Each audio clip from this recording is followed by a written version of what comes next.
amiguinhos, como estão vocês? Vocês estão bom, né? Olha só, se você viveu nos anos 90 e início dos anos 2000, você com certeza tem um trauma na quinta-feira, né? Depois da novela das 8, que começa às 9 e de vez em quando nem tem, que era o Linha Direta. O Linha Direta, com certeza, era um programa que a gente odiava amar, né? Então que tal se hoje a gente lembrasse um pouco desse trauma, né? Não, na verdade isso não soou muito bem não, porque, né, senão você tem que pagar um psicólogo e tal. Antes de começar, eu quero te falar que outubro e novembro vão ser meses bons aqui no canal, porque a gente tem várias novidades. Vocês perguntam assim, cadê o Nerd Doc? Cadê o Nerd Doc? Tem Nerd Doc, dia 26 de outubro, fazendo parte da Horror Expo 2020, que vai ser o Nerd Doc Investigação Paranormal.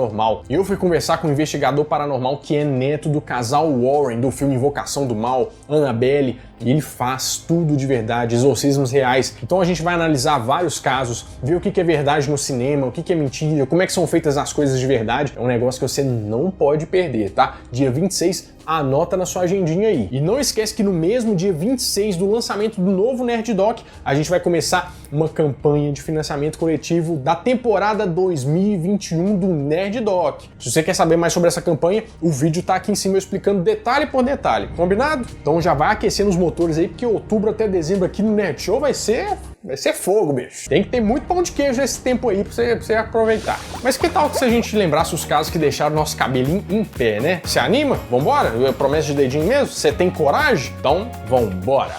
Você pode até não lembrar, mas o Linha Direta teve uma primeira versão em 1990 com o jornalista Hélio Costa. E depois voltou em 1999 com o Marcelo Rezende. Se tem uma história oficial que o Brasil não consegue engolir, é a da morte de Paulo César Farias.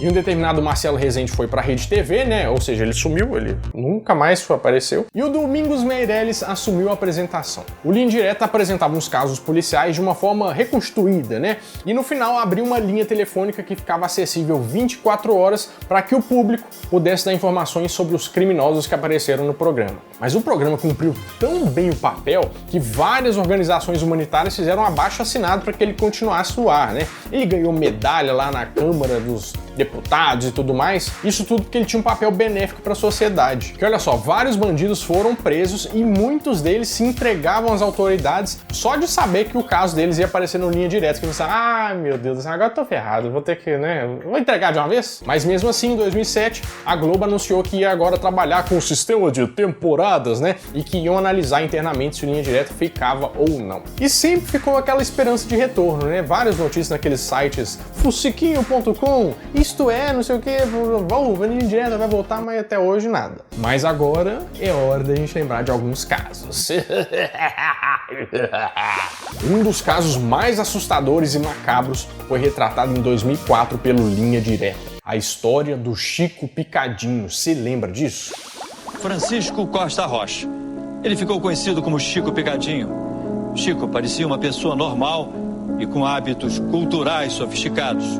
O Francisco Costa Rocha teve uma infância conturbada e um certo abandono por parte dos seus pais. Ele foi deixado numa moradia alternativa, né, por conta da doença da mãe dele. Ele começou a se isolar com alguns animais, ele ia lá pro mato, né, era um negócio meio estranho. O problema é que ele maltratava esses bichos e tinha um comportamento muito estranho. Eu gostava de amarrar e enforcar os gatos nas árvores, para saber se realmente eles tinham 7 vidas. A vida do Francisco não foi muito fácil não, né? E quando ele ficou adulto, ele começou a trabalhar como corretor de imóveis. Em 1966, quando ele dividiu o apartamento com um colega, né? O Francisco, que estava envolvido com as drogas, prostituição e uma região conhecida lá em São Paulo como Boca do Lixo, chama uma moça para sua casa. E é assim que ele faz a sua primeira vítima. O detalhe é que o Francisco não só tirou a vida da vítima, mas despedaçou a vítima inteira e deixou no banheiro. Daí que vem o seu apelido. Ele foi preso, mas depois de só 8 anos de prisão, ele saiu e ficou livre. Mas depois de 2 casamentos mal sucedidos, em 76, ele voltou para a Boca do Lixo e cometeu o mesmo crime novamente, deixando a vítima num estado assim lastimável. Depois disso, ele foi condenado a 22 anos de prisão. Em 1994, foi transferido para uma instituição de tratamento psicológico. Em uma decisão, da justiça, o Chico seria solto em 2017, mas um outro juiz derrubou essa decisão e manteve ele lá. Falou que já estava melhor para ele, ele já estava acostumado com os procedimentos lá, da rigidez e tal, então ficou por lá mesmo. Aí você deve lembrar desse caso aí, foi tenso. Outro caso importante que todo mundo deve lembrar de ver no Linha Direta é o do acidente com o Césio 137. Você lembra? A menina tem que ser internada imediatamente. Eu vou com ela. Não, seu marido também precisa ser internado. Ele cuida da menina. A senhora vai passar por uma reavaliação. Esse foi o maior acidente radioativo do Brasil. O que aconteceu? Em 88, 2 catadores de materiais reciclados chegaram em um prédio abandonado para ver se tinha alguma coisa de valor por lá. E quando eles entraram, eles viram uma máquina bem grande. O que eles fizeram? Resolveram desmontar para ver se tinha alguma coisa de valor. Eles pegaram uma peça grande assim, sabe? E levaram para o ferro velho da cidade para vender, o ferro velho do Devaí. Só que o Devaí, mandou abrir aquela peça. E quando isso aconteceu, ele viu um pó estranho que brilhava no escuro, sabe? Era quase como se ele ficasse hipnotizado por ele. Foi então que ele resolveu levar isso para casa e mostrar para várias pessoas. O seu irmão, o Ivo, também levou um pouco desse pó porque ele queria impressionar sua filha Lady, que tinha 6 anos. Mas pouco tempo depois, todo mundo que entrava em contato com essa substância parecia ficar meio doente, sabe? Algum tipo de coisa. Depois, eles descobriram que se tratava do Césio 137, que era uma substância altamente perigosa. E depois disso, o caos se instalou em Goiânia, Várias pessoas tiveram que ser enterradas em caixões de chumbo, pra você ter uma ideia. E até hoje, algumas pessoas sofrem a consequência desse acidente, que é terrível. E se você quiser saber mais sobre o caso, tem um vídeo aqui no canal bem completinho sobre isso que tá no card aqui em cima, tá? Isso aí foi complicado. Mas o Linha Direta Mistério não podia deixar de falar de um dos casos mais misteriosos relacionados a OVNIs no Brasil, O caso da Operação Prato. Você lembra disso? Eles eram recebidos por um feixe de luz e que impedia que eles movimentassem qualquer parte do músculo, até para pedir socorro. Em uma cidadezinha perto do Pará, que se chama Colares, várias pessoas diziam ter avistado luzes estranhas no céu durante os anos 70.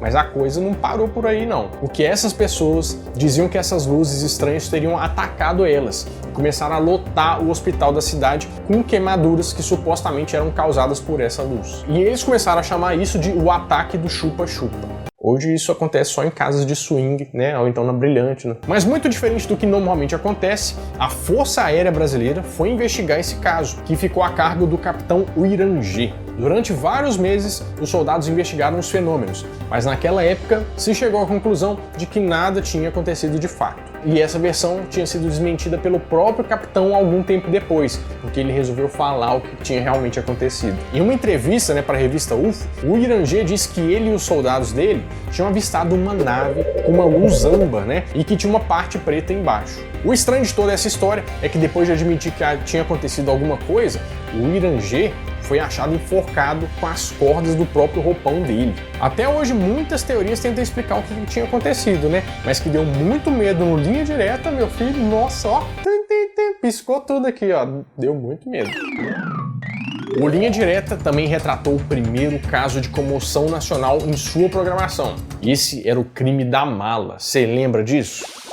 O assassinato macabro mobiliza a opinião pública e vira manchete dos jornais do Brasil e do mundo.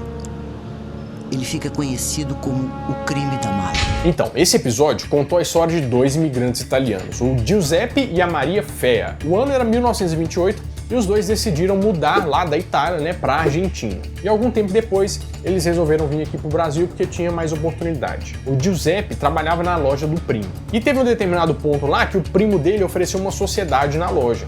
Mas só que ele não tinha dinheiro para fazer isso. O que ele fez? Ele lembrou da herança que o pai dele tinha deixado lá na Itália e mandou um telegrama pedindo para sua mãe que repassasse um pouco desse valor para ele poder fazer a sociedade ali. Mas só que ela negou o pedido e o Giuseppe ficou bem frustrado. E o que ele fez? Mesmo assim, ele aceitou a sociedade e pensou que poderia resolver isso depois, tentando dar uma extorquida ali naquele primo dele, sabe? Aquele jeitinho que ele já aprendeu brasileiro. A Maria Fea descobriu tudo e queria avisar a sogra dela. Aí ela foi lá e escreveu uma carta contando tudo que tinha acontecido.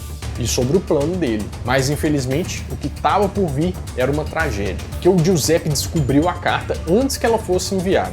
Em um momento de fúria, assassinou a sua própria esposa. Mas olha só isso aqui, sem saber o que fazer com os restos mortais dela, né? Ele resolveu serrar os joelhos, quebrar o pescoço, colocar dentro de uma mala e resolveu que a melhor saída para se livrar disso era enviar essa mala para um endereço lá na França, por navio. Mas só que quando a mala foi içada ali no navio, né, ela meio que deu uma cedida ali, sabe, deu uma abertura e deu um cheiro muito forte.